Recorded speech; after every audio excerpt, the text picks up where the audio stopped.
Om Swastiastu. Perkenalkan, nama saya Andi Madipita Nabila dengan presensi 14 dengan NIM 2311031073. Perkenalkan, nama saya Ketuti Pratnya Paramita dari kelas 5 SD. Om Swastiastu. Om Swastiastu. Halo Mita, apa kabar hari ini? Baik. Nah, udah siap belum belajar pagi hari ini? Sudah. Nah, tahu nggak hari ini kita akan belajar mengenai daerahku, kebanggaanku. Nah, jadi pada bab ini kita akan dibagi menjadi 3 topik. Jadi kita akan belajar mengenai 3 topik. Yang pertama itu ada topik A mengenai seperti apa sih budaya di daerahku. Lalu topik B yaitu mengenai kondisi perekonomian di daerahku. Dan topik C yaitu mengenai wow, ternyata kebudayaan di daerahku, daerahku luar biasa. Itu, oke, biar cepet kita langsung aja masuk ke topik yang pertama, itu topik A. Nah, itu mengenai seperti apa budaya di daerahku. Oke, perlu kamu ketahui bahwa jauh sebelum bangsa asing datang ke Nusantara, jadi masyarakat kita ini sudah terlebih dahulu mengarungi lautan untuk melakukan perdagangan dan juga kerjasama. Nah, jadi masyarakat akan berinteraksi dan kemudian ada yang bahkan sampai menikah dan juga menetap. Nah, hal ini tuh sama terjadi ketika bangsa asing mulai berdatangan ke Nusantara. Nah, jadi mereka nantinya akan melakukan interaksi dengan masyarakat setempat dan juga tinggal lalu memperkenalkan budaya dari daerahnya masing-masing. Dan kemudian budaya tersebut lambat laun diterima oleh masyarakat setempat. Nah, di sini maka akan terjadi pengaruh dalam budaya lokal atau akan mempengaruhi budaya lokal kita. Nah, kemudian itu akan membentuk suatu budaya yang merupakan hasil dari pencampuran dua kebudayaan.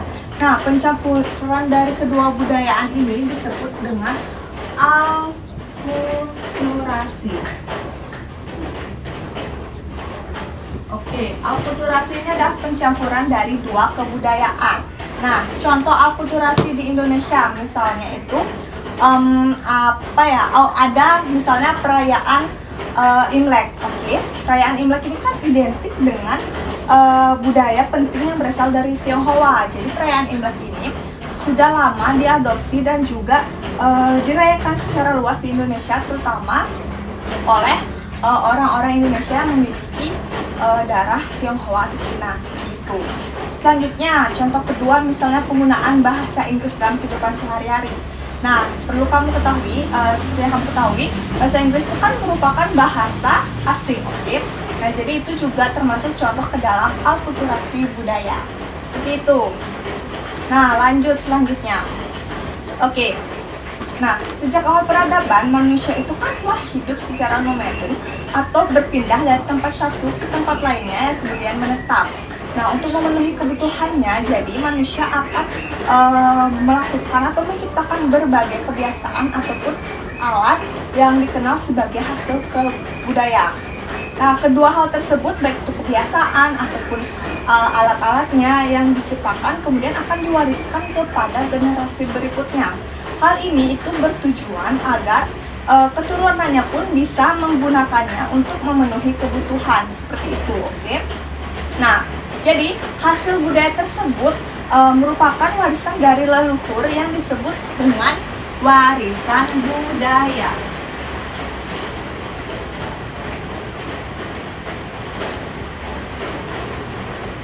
Oke, sebelum masuk ke dalam apa sih itu warisan budaya, di sini kakak mau tanya dulu sama kamu. Nah, kamu pernah nggak melihat sebuah tradisi atau upacara adat yang ada di daerahmu? Pernah. Oke, upacara adat seperti apa yang pernah kamu lihat? Upacara ngaben. Upacara ngaben. Upacara ngaben itu upacara yang kayak gimana sih? Upacara ngaben yang menurut saya itu upacara untuk dilakukan orang meninggal. Oke, benar banget ya. Nah, jadi upacara ngaben itu juga termasuk ke dalam warisan budaya. Nah, jadi warisan budaya ini adalah segala bentuk peninggalan dari generasi sebelumnya yang memiliki nilai sejarah, seni, maupun sosial yang diwariskan ke generasi selanjutnya. Nah, warisan budaya ini mencerminkan identitas suatu bangsa atau daerah dan kemudian akan menjadi identitas dari masyarakat yang memilikinya. Nah, di Indonesia sendiri itu warisan budaya yang ada itu sangat beragam. Dilihat juga dari Indonesia memiliki beragam suku, agama, ras, budaya, dan juga tradisi. Nah, hal ini juga yang menjadikan Indonesia menjadi salah satu negara yang memiliki warisan budaya terbanyak di dunia ataupun terbesar. Oke, sekarang kita lanjut. Nah, warisan budaya ini nantinya akan dibagi menjadi dua. Yang pertama itu warisan budaya benda dan warisan budaya tak benda. Oke, yang pertama kita akan membahas dari warisan budaya benda. Nah, warisan budaya benda ini adalah segala sesuatu bentuk peninggalan dari masa lalu yang memiliki bentuk fisik dan juga dapat diraba. Jadi ingat ya, dapat diraba dan memiliki bentuk fisik. Contohnya itu seperti ada candi, misalnya rumah adat, lalu ada alat musik, pakaian, makanan, ataupun senjata tradisional. Nah, sekarang kakak mau coba tanya sama kamu. Dari candi, rumah adat, lalu alat musik, pakaian, dan juga makanan, juga senjata, bisa nggak kakak minta tolong buat kamu sebutin satu contoh dari masing-masing tersebut? Bisa? Bisa. Oke, coba dimulai dari candi. Candi apa yang kamu ketahui? Candi Borobudur. Oke, pintar. Selanjutnya, kalau rumah adat apa yang kamu ketahui? Rumah adat Joglo. Oke, joglo tepatnya berasal dari Yogyakarta ya. Selanjutnya, untuk alat musik yang kamu ketahui?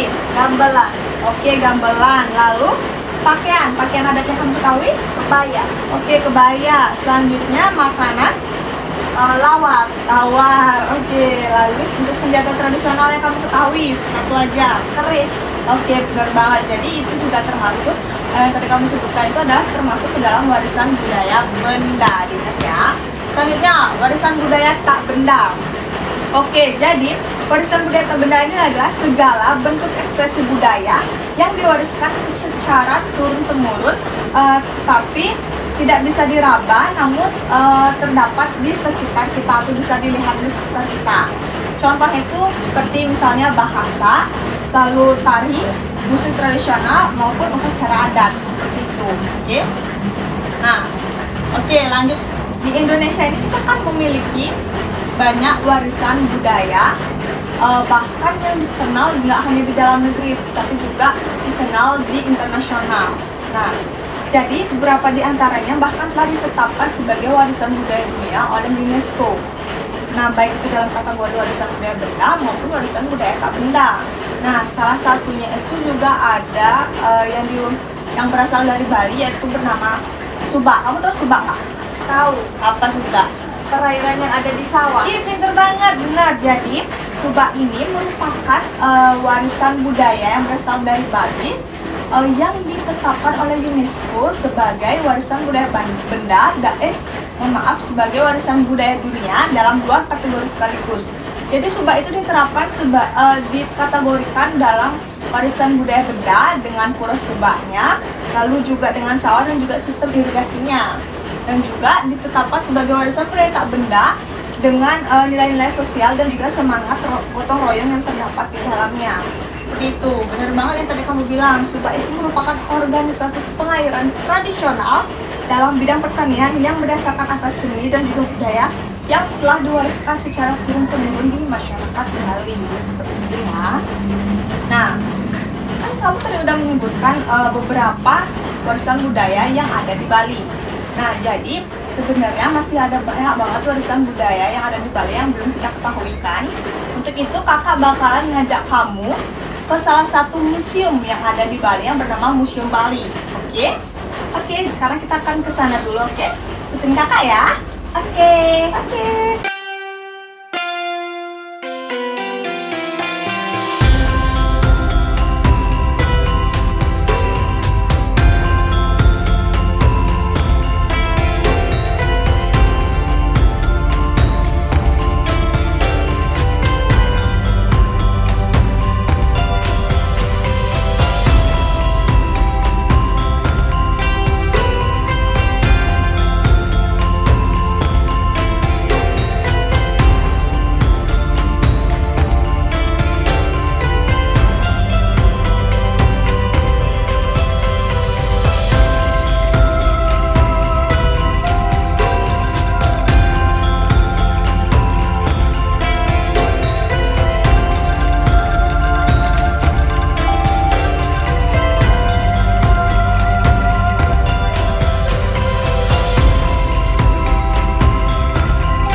kamu jalan-jalan untuk melihat berbagai warisan budaya yang ada di Bali.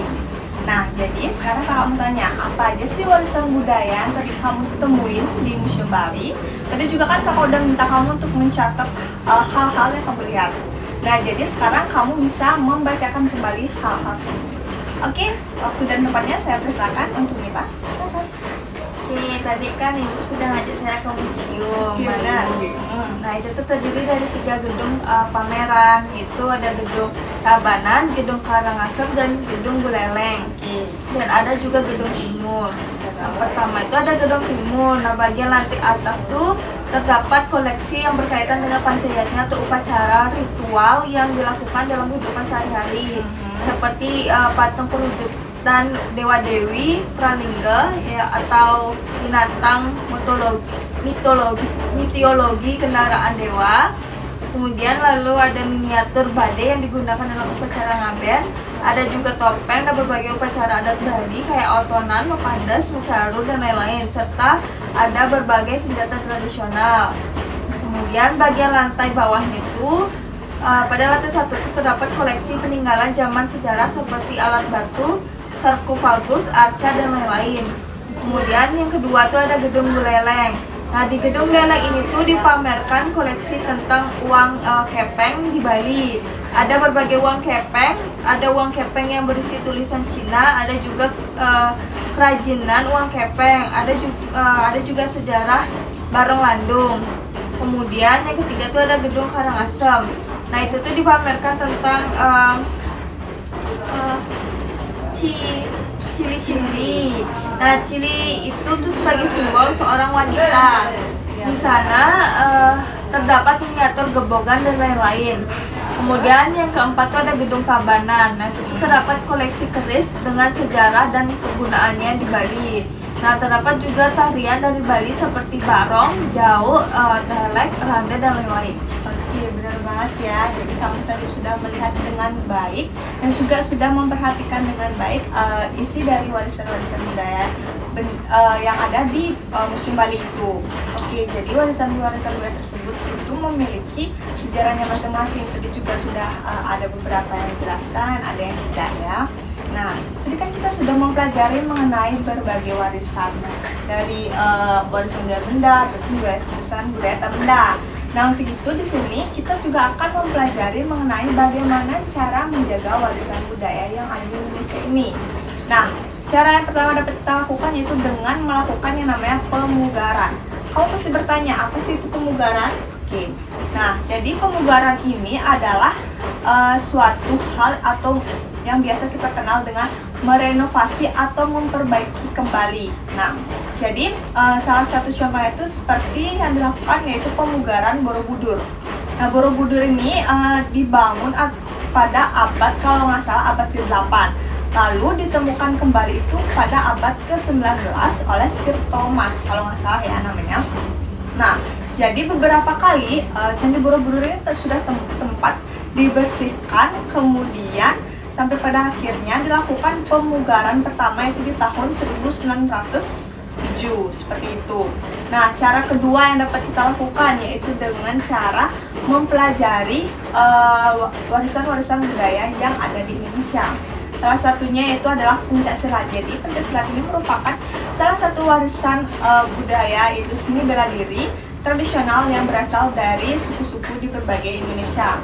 Nah, pencaksilat sendiri ini tuh sebenarnya agak lebih kalah daripada seni bela diri lain yang dari luar negeri seperti karate maupun taekwondo. Nah, untuk itu kita dapat melakukan upaya itu dengan cara memunculkan kembali pencaksilat ini ke masyarakat. Bisa dilakukan dengan cara misalnya memasukkannya ke dalam mata pelajaran ataupun membuat klub bela diri pencaksilat ataupun dengan mengadakan perlombaan baik dalam tingkat nasional maupun internasional. Oke. Nah, jadi tadi itu adalah kita sudah mempelajari mengenai warisan budaya. Nah, sekarang kakak mau tanya, ada yang ingin ditanyakan mengenai warisan budaya? Tidak. Oke, kalau tidak berarti kakak rasa kamu udah cukup paham ya mengenai warisan budaya. Di sini kakak mempunyai sedikit kuis kecil.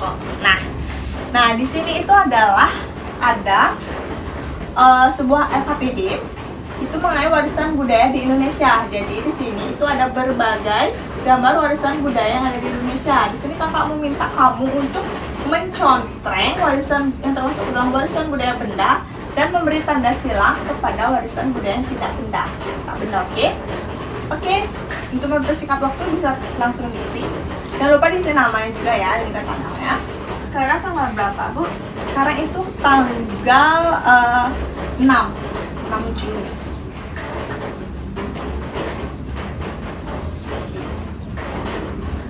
Ingat, warisan budaya benda yang kayak gimana, warisan budaya tak benda yang seperti apa. Warisan budayanya dicontreng kan, Bu? Ya, warisan budaya bendanya dicontreng, yang tidak benda disilang atau diis. Oke, bisa langsung diisi yang mana aja yang kamu ketahui, tidak usah takut salah ya. Baik, Bu.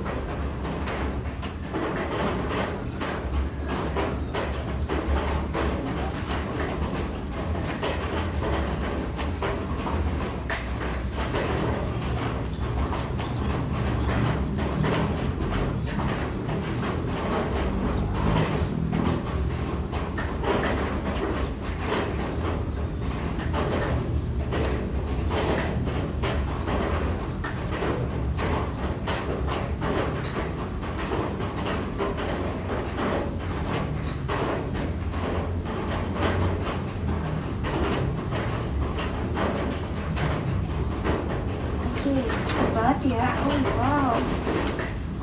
Oke, sebagian wah, kamu ternyata udah memahami yang mana nama warisan budaya benda dan warisan budaya benda. Semuanya benar ya, hebat sekali Mita. Oke, kamu memperhatikan apa yang ibu kakak jelaskan.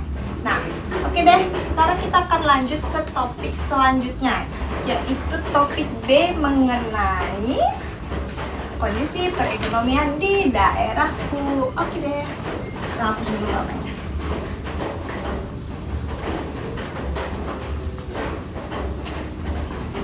Nah, yang pertama kita akan mempelajari mengenai aktivitas ekonomi. Aktivitas ekonomi. Nah, jadi kamu tahu nggak aktivitas ekonomi itu apa?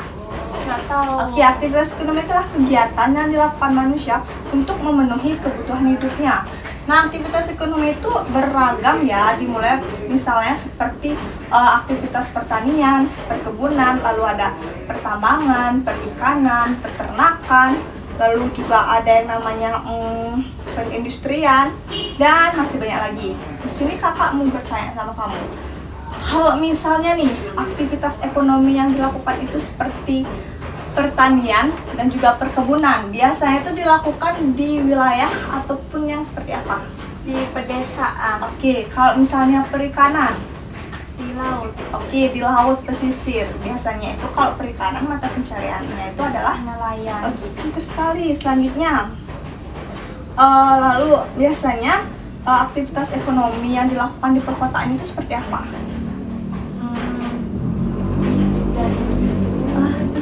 Bener banget. Jadi biasanya di daerah perkotaan itu yang biasanya dilakukan adalah penindustrian ya, dan terlihat itu dari banyaknya kan gedung-gedung, pabrik-pabrik yang ada di sana. Nah, selanjutnya kita akan masuk ke yang kedua, yaitu kegiatan ekonomi.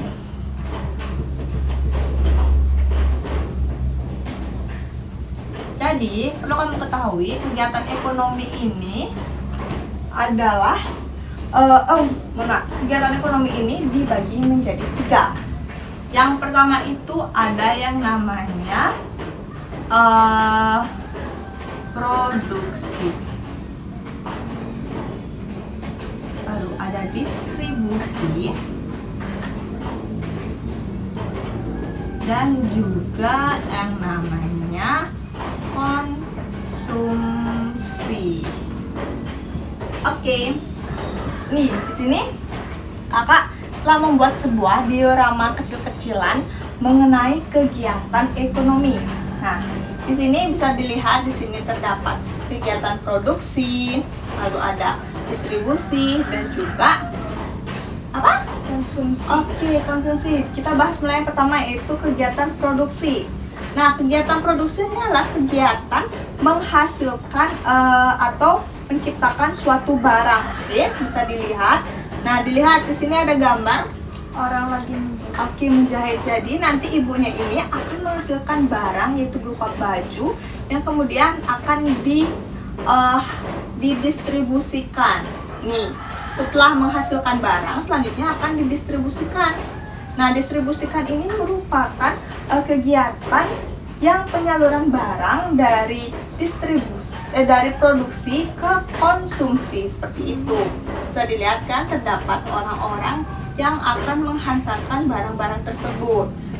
Selanjutnya yaitu yang ketiga, kegiatan konsumsi. Oke, kegiatan konsumsi ini adalah kegiatan memakai atau menggunakan barang atau jasa untuk memenuhi kebutuhan hidupnya. Dilihat kan, terdapat ada seorang wanita yang sedang berbelanja, lalu kegiatan ekonominya seperti ini, bisa dilihat. Nah, jadi kamu juga perlu ketahui bahwa orang yang melakukan kegiatan produksi itu disebut dengan apa? Kegiatan orang yang melakukan kegiatan produksi, ada yang tahu? Enggak. Nah, jadi orang yang melakukan kegiatan produksi itu disebut dengan produsen.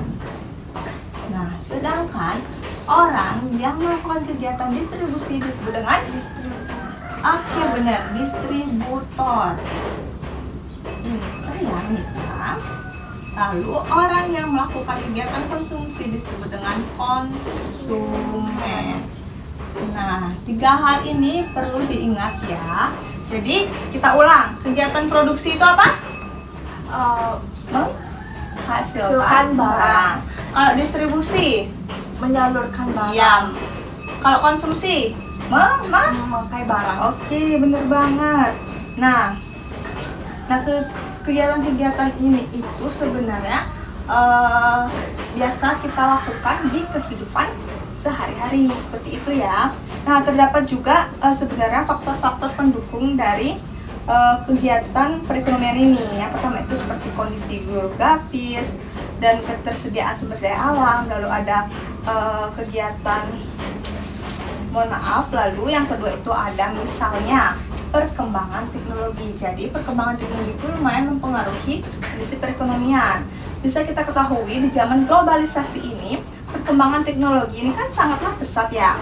Nah, di mana dampak positifnya bagi kehidupan manusia itu untuk mendukung perekonomiannya dan juga mempermudah perekonomiannya. Nah, misalnya di aktivitas ekonomi pertanian. Nah, sekarang itu kan sudah memanfaatkan teknologi di mana dulunya kita membajak sawah dengan cara menggunakan Traktor. bukan traktor. Mohon maaf, jadi dulu tuh Sapi. iya benar banget, membajak sawah itu masih menggunakan cara tradisional, itu menggunakan kerbau lebih tepatnya. Tapi sekarang sudah ada perkembangan teknologi sehingga membajak sawah menggunakan traktor. Jadi traktor itu di zaman globalisasi, dahulu tuh menggunakan kerbau seperti itu. Nah, sekarang kakak juga punya sedikit kuis kecil lagi untuk kamu. Di sini kakak memiliki, sebut aja ini tuh seperti tabel kegiatan ekonomi ya. Di sini ada produksi, distribusi, dan konsumsi. Nah, di sini kakak juga udah punya beberapa gambar-gambar mengenai kegiatan ekonomi tersebut. Kakak akan minta kamu untuk menempelkan yang mana sih yang termasuk ke dalam produksi, distribusi, konsumsi dari gambar-gambar ini. Oke, bisa? Bisa, Bu. Oke, bisa dilihat. Ini kakak akan kasih kamu lihat. Nah, bisa dilihat yang mana termasuk di kegiatan konsumsi, distribusi, dan juga produksi. Kalau kamu ngerti yang tadi kakak jelasin pasti gampang banget kan? Oke.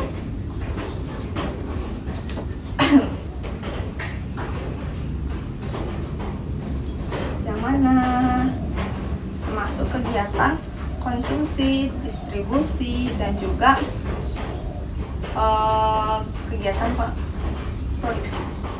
Ingat, produksi, kegiatan menghasilkan barang, distribusi, yaitu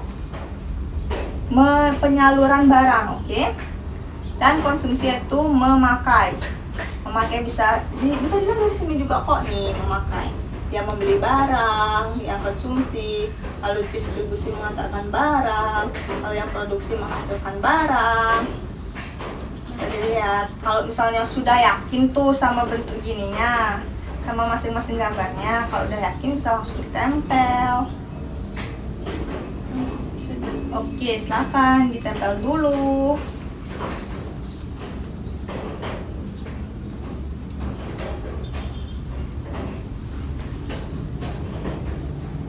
Oke, langsung ditempel aja. Coba kasih lihat produksi. Ditempel aja.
Oke, good job. Sini kamu. Nah, coba sekarang kamu jelasin hasil kerjamu. Nah, yang pertama, kenapa kamu menempelkan ini? Bisa dijelaskan? Produksi yang pertama. Saya menempelkan ini tuh kan produksi itu tempat membuat produk seperti itu, kita menghasilkan produk. Jadi ini tuh orang yang lagi membuat produk kue, kemudian ini bikin batik, kemudian ini susu ya, bukan, itu membuat vas. Lihat, itu membuat vas. Iya, benar. Jadi ini termasuk produksi karena dia tuh bisa menghasilkan barang. Oke, bentar. Next, yang kedua, kenapa kamu tempel itu di tabel distribusi? Distribusi itu kan tempat menyalurkan barang. Jadi ini ada 2 orang yang sedang menyalurkan barang, kemudian ada mengantarkan barang, kemudian ada mengirimkan barang. Itu termasuk distribusi. Oke. Next, yang konsumsi. Konsumsi itu kan orang yang memakai produk tersebut. Benar. Jadi ini orang yang sedang makan, kemudian ada orang yang membeli barang tersebut, kemudian ada yang sama membeli juga. Oke, berarti sejauh ini kamu udah paham ya apa itu produksi, distribusi, sama konsumsi. Nah, berarti untuk topik yang ke B kamu sudah paham. Ada pertanyaan lagi atau ada yang kurang?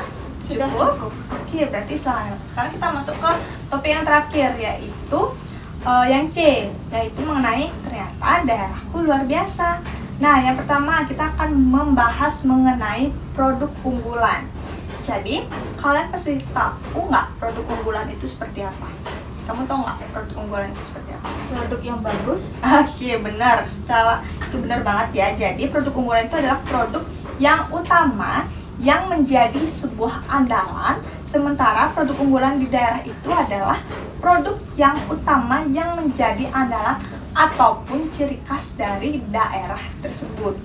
Nah, hal ini juga kerap membuat kita selalu menghubungkan kota, misalnya nih, contohnya nih, gampangnya, misalnya kamu datang ke Bali, produk unggulan di Bali misalnya pil susu, ya kan? Nah, jadi produk unggulan dari Bali itu adalah kue susu. Jadi setiap orang yang ke Bali pasti akan mengingat kue susu. Jadi kayak seperti ciri khasnya Bali, seperti itu. Nah, yang kedua kita akan mempelajari mengenai kenapa sih produk itu bisa menjadi produk unggulan. Pasti ada kan faktor-faktor yang menjadikan itu sebuah produk unggulan. Oke, nah kita akan membahas mengenai faktor tersebut. Yang pertama itu adalah mempunyai ciri khas yang tadi seperti kakak udah jelasin. Yang kedua, kualitas produknya itu pasti bagus dan baik, makanya dia bisa menjadi unggulan. Yang ketiga, mampu bersaing dengan produk sejenis di daerah lain di pasar nasional maupun internasional. Nah, lalu yang keempat itu adanya dapat bertahan dalam jangka panjang. Dan yang kelima, pengembangannya berorientasi pada kelestarian sumber daya dan juga lingkungan. Nah, jadi itu adalah beberapa faktor pendukung yang dapat mempengaruhi suatu produk bisa menjadi produk unggulan. Sekarang kita akan lanjut. Jadi terdapat loh beberapa produk dari Indonesia yang mendunia, yaitu produk unggulan Indonesia yang sampai mendunia. Nah, contohnya misalnya ada yang namanya rendang. Kamu tahu rendang? Rendang. Oke, pasti nggak asing ya sama dengan kata rendang. Rendang ini kan merupakan makanan khas dari Minangkabau. Nah, jadi ternyata rendang ini bukan hanya terkenal di Indonesia, ternyata juga dapat dikenal, ternyata rendang ini juga terkenal hingga ke luar negeri. Nah, bahkan di sebuah berita, itu apa ya namanya, lupa kakak. Nah, pokoknya itu tuh menetapkan rendang sebagai salah satu makanan terenak di dunia, seperti itu. Jadi kita sebagai warga Indonesia harus bangga ya memiliki sebuah produk unggulan yang ditetapkan sebagai makanan terenak di dunia. Yang kedua, gamelan. Tadi kamu juga sudah menyebutkan gamelan. Nah, gamelan ini juga merupakan sekumpulan alat musik tradisional yang sudah dikenal luas di seluruh dunia. Bahkan banyak banget loh warga-warga asing yang datang ke Indonesia jauh-jauh cuman buat melihat ataupun belajar tentang alat musik gamelan seperti ini. Nah, makanya oleh sebab itu kita sebagai generasi muda harus bangga menjadi penerus bangsa dan harus bisa bahkan mau untuk mempelajari alat musik gamelan atau tradisional lainnya. Oke. Dan produk ketiga yang produk unggulan ketiga Indonesia yaitu batik.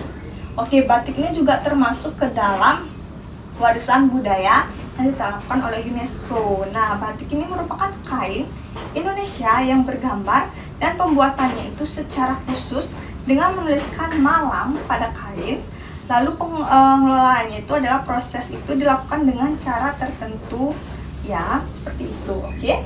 Nah, jadi tadi ada berapa? Ada 3 produk yang terkenal ataupun yang menjadi produk unggulan di Indonesia. Oke, sekarang kita ulang. Yang pertama ada rendang. Yang kedua Gamelan. Yang ketiga batik. Oke, nah jadi sebenarnya masih banyak banget produk-produk unggulan yang ada di Indonesia yang sudah sampai ke mancanegara. Seperti itu, oke. Nah, jadi sekian dulu yang dapat kakak sampaikan. Jadi untuk materi mengenai daerahku kebanggaanku, apakah ada yang ingin kamu tanyakan? Sudah jelas, Kak. Oke, berarti semuanya sudah dipahami dengan baik. Oke, jangan lupa dipelajarkan kembali di rumah ya. Nah, sekian yang dapat kakak sampaikan mengenai materi daerahku kebanggaanku ini. Kakak di sini mohon maaf kalau misalnya terdapat kesalahan kata atau apapun yang nggak menyenangkan. Nah, sekarang kita tutup karena tadi dibuka dengan Om Swastiastu, sekarang tutup dengan Brahma Santi. Om Santi, Santi, Santi, Om. Om Santi Santi. Oke, semoga ilmunya bermanfaat ya. Sampai ketemu lagi. Dah. Dadah. Ya, terima kasih Mita.